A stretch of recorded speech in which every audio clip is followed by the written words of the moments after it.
Well, good morning, everyone. My name is MightyStream. Today is August the 22nd, and I am here to do your spiritual principle a day in a meditation with you. I will pull that screen up in just a second. I am brought to you by H.O.O.D Navigation, and this is our Hood Recovery Services. You can reach me at recoveryofhope21@gmail.com. So I'm looking forward to this. I hope you are. I don't know the topic, but I am ready to do it nonetheless. Oh, wow. Trust the fifth step. This should be good. This may be the first time we've ever trusted another person enough to tell him or her about ourselves and allow that person to get to know us. It works. Step 5. We addicts have lots of stories. What some consider to be deep, dark secrets, others easily share, sometimes even as badges of honor. Many of us are fine with divulging the goriest details of our using days, the mayhem of our childhoods, and our experiences of victimization. Regarding the fourth and fifth steps, we think, no problem, I am an open book. But as we do the work that is suggested, perhaps using the step working guides, there's a depth inherent in those questions that goes way beyond our comfort. Exposing our own part in situations turns out to be messy, agonizing, and illuminating all at once. For many of us, our pettiness, our unforgiving nature or unkind acts, our ego on blast, our shame, these carefully guarded areas of ourselves turn out to be far more significant than the dramatic tales we thought we'd tell. Thankfully, we had the benefits and experience of the previous steps to build trust in the program, each other, a higher power, and our sponsor.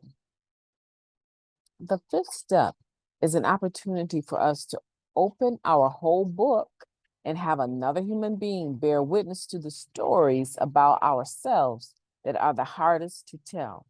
As much as we've been nervous about sharing our inventory with another person, it's the first time we've admitted much of this business to ourselves. Building a bond of trust takes courage as well as vulnerability.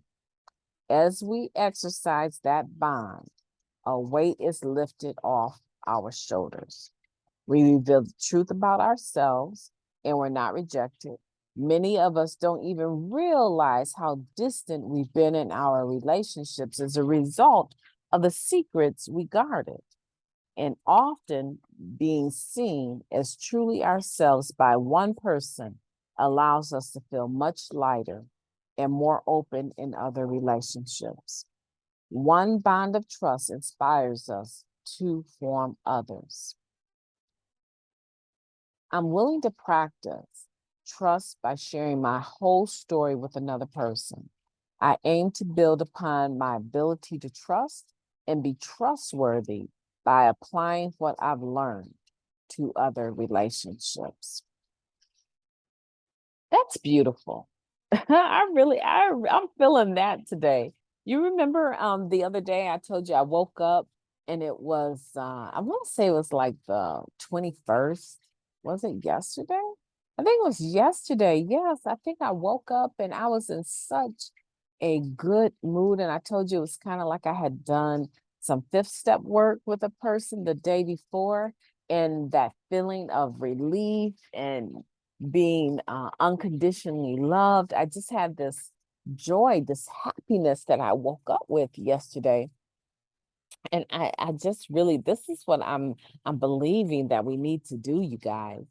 I need you to get to that fifth step. I need you to do your inventory, use the step working guide, right? And I need for you to get to your fifth step. And I've often said, I'm not trying to sponsor anyone here. I'm not trying to replace your sponsor or your network or anything like that. But if you're a person that needs to let's say, get through the process without all of the weight of trying to maintain, the relationship, I need for you to get going on your steps. And I think I'm not sure if I released it or not, but there's a couple of podcasts that I actually show you how to go through your step working guide. And so in part of that, so what happens is that this level of freedom that comes is oftentimes uh, the understanding or the development of trust with another human being, and you find out that your worst stories are not going to run anyone away. And oh my goodness, they still are looking at me with that look of compassion in their eye, and they're listening to my horrid stories, and somehow your faith in humanity is reestablished. And as it says here, that one bond of trust can inspire us to form others. I have so many beautiful relationships in my life today, and most of it was just really me listening to someone with my heart attached to what they're saying, giving them my undivided attention, and then being willing, if the atmosphere is right, for me to disclose some of my similar situations and how I handled them. Um, it wasn't like I was seeking to have the relationship. The person was in need, and we ended up being able to have that iron sharpens iron type of relationship where they strengthen me and I strengthen them because we're developing this trust, right? I want for you to do that. You need to start looking for that person.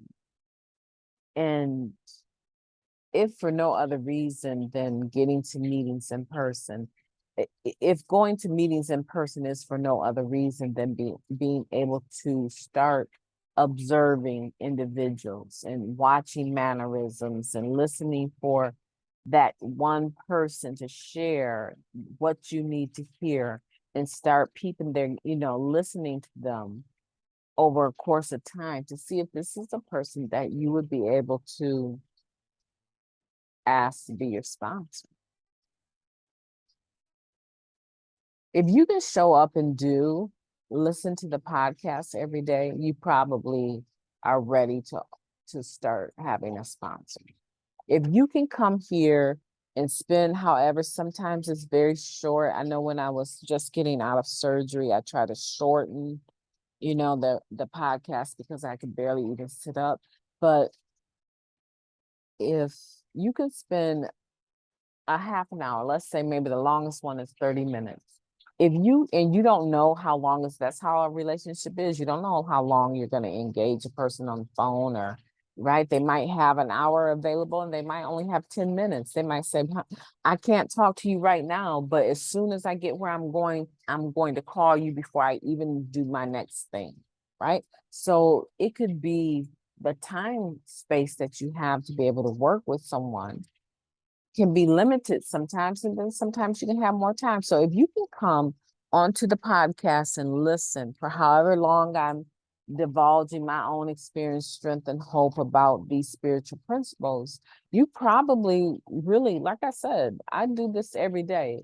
And if I can do this every day, there's no reason why my book cannot be finished, right? Because basically it's the same type of thing. It's talking about improving ourselves in relationship to God and it's an everyday meditation book, right? So if I can do this, I can do that. So the thing is, if you come here, you probably are really ready to engage someone. And for some of you that just maybe you need to do like a mini fifth step. I remember doing a mini, a mini fifth step, right? I just wanted to experience getting the weight off of me about, something that was burdening me from my childhood. And it went beautifully. I was very encouraged. So reach out to me if that's you. You need to have a discussion. Reach out to me at recoveryofhope21@gmail.com, and let's experience that in real life. Okay. I'll be willing to present myself and be available to listen to some of you that want to maybe just do a little bit of that step work and get a feeling for how it should go or might go. Every sponsor does it different. But I want to encourage you to start putting your mind on who is your sponsor. And you should have like a go-to list of backup, right? Your first choice, your second choice, and a third choice. Because your first choice, crazy. Let me tell you this story really before I go, okay? This little coffee. My first choice for a sponsor rejected me, right? These well, rejection sounds so weighted, but it felt like rejection at that time. And I really was not okay. I thought to myself, you got all these other sponsees, all these knuckleheads, right? And here comes somebody with some clean time. And I think we're only like maybe two, I don't even know. I can't remember how much time she has now. But we were relatively close in our amount of clean time, right? And I said, so someone with some clean time, substantial amount of clean time, that's not a newcomer, just getting started. You don't have the willingness. As a matter of fact, I think they had one other person that was kind of around the time that I had, just maybe like a couple, less than half a year less than me, right? So I was like, okay, whatever. And I started immediately comparing myself to these other people that she was sponsoring because I could not see what was so wrong with me that you would reject sponsoring me. You know, it was years later, her husband reached out to me and he said, can I know who you are because I've seen you. And I know that she has an ideal of who you are as well. And I just want to say that I am sorry. I am sorry that she chose not to sponsor you. Immediately when she told me about the experience, I was upset because I felt that that would have been such an honor and also an opportunity for her to grow. And it really bothered me. I tried to convince her to come back and talk to you about that. And I'm really sorry. I just feel like it would be such a gift for her to be able to be your sponsor. And I want you to know that when we see you and we see you at meetings, that's usually what's on my mind is that why did she not sponsor you? And then so that conversation hit me. And then I really didn't have I just thanked her husband for reaching out. The next time probably was even I don't even know how long, but it's almost a year. It was a long time around. It was just some time had passed by, and this time it happened to be an in-person meeting and an in-person discussion. And he was like, MightyStream, she is beating herself up over that decision. And I hope I'm not the reason, but I just really feel she should have sponsored you. And I told him, I said, I have a lovely sponsor now. It's probably not what I would have hoped our relationship could have been because I was looking for someone more local. But I have a lovely sponsor now, and I would never just walk away from that relationship. And I said, I hope that she's gonna be okay. If she needs to talk to me, I'm fine. I'm still kind of curious what was going on that caused her to say no to begin with. But I'm really like, it touches my heart that you guys are definitely one flesh, because I can see that what she passes through, you are passing through, and you're rooting for her.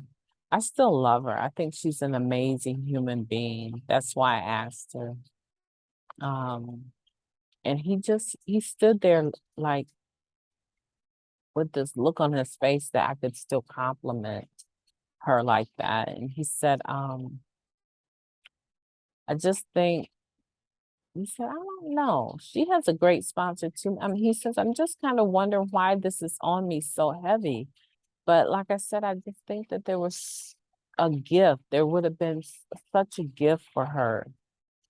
He said, I just kind of, maybe you were supposed to sponsor her. And that's why maybe she was intimidated by your spiritual strength and stability. So maybe it was supposed to be what you could bring to her, and she ran from that. He said, I don't really know, like what that's about, but I cannot let it go.